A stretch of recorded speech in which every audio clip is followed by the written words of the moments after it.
ертеде бір патша өмір сүріпті. Сол патшаның елін қайыршылар жайлапты.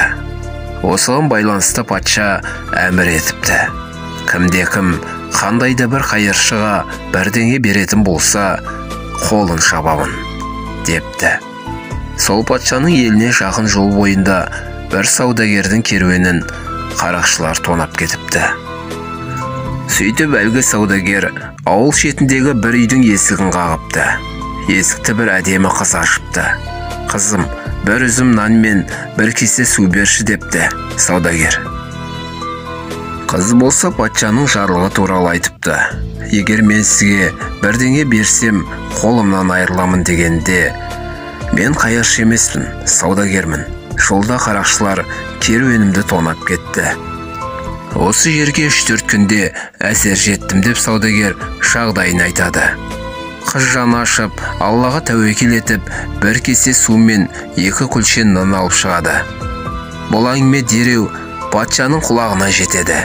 Мұны естіген патша ашуланып жендеттеріне тез қызды тауып әкеліп, 2 қолын шауып тастауды бұйырыпты. Жендеттер қызды тауып 2 қолын шауып тастапты. Содан біраз уақыт өткен соң, патша елі аралап жүрсе, шеткі бір үйден өте мұңды әуен естіпті. Патша әлгі үйге мән-жайды біліп келуге адамдарын жіберіпті. Патшаның жіберген адамдары онда бір өте әдемі қыздың барын айтып келіпті. Бірақ қыздың 2 қолы жоқ екен депті. «Жоғы қалай? Қолсыз туылыпты ма?» деп сұрапты патша. «Жоқ, ол қыз бір қайыршыға тамақ беріп, сіздің әміріңізбен қолы шабылған екен» депті. «Мұнша залым болмасам нетті» деп патша қапаланыпты. Содан патша не болса да осы қызға үйленемін деп шешіпті. Ақыры патша қызға үйленіпті. Сонда да қыздың жүрегі жібімепті. Қыз патшадан ұлды болады. Бірақ қыз ол жерде тұрғысы келмей, бәрібір қашып кетемін деп жүріпті. Сөйтіп бір күні түнде ұлын алып, сарайдан қашып шығыпты. Тау-тасты кезіп, ұзақ жол жүріп, бір дарияға кезіп болыпты. Қатты шөлдеп, су ішейін десе қолы жоқ, еңкейіп су ішуге ыңғайлана бергенінде баласы суға түсіп кетіп, аға жөнеледі. Құтқаруға 2 қолы жоқ, көкке қарап, «Я Раббым, ұлымды құтқара көр» деп Аллаға жалбарынып, дұға жасапты. Мейірімі шексіз Алла сол мезетте 2 періштені жаратыпты. Біреуі келіп, дұға оқып, суды артқа қарай ағызып, ұлын құтқарыпты. Ал екінші періште, «Қызым, қолыңды суға сал» депті.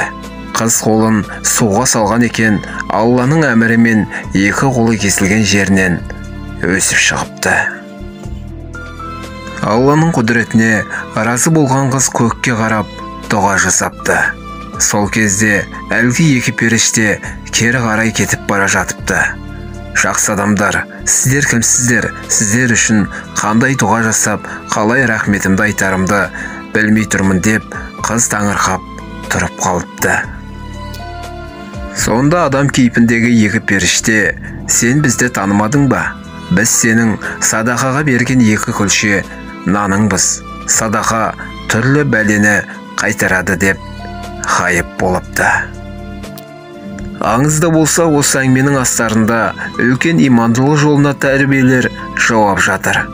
Болашақ ұрпағымызды мейірімділік пен қайырымдылыққа тәрбиелер ата-аналарымызға үлкен рахмет.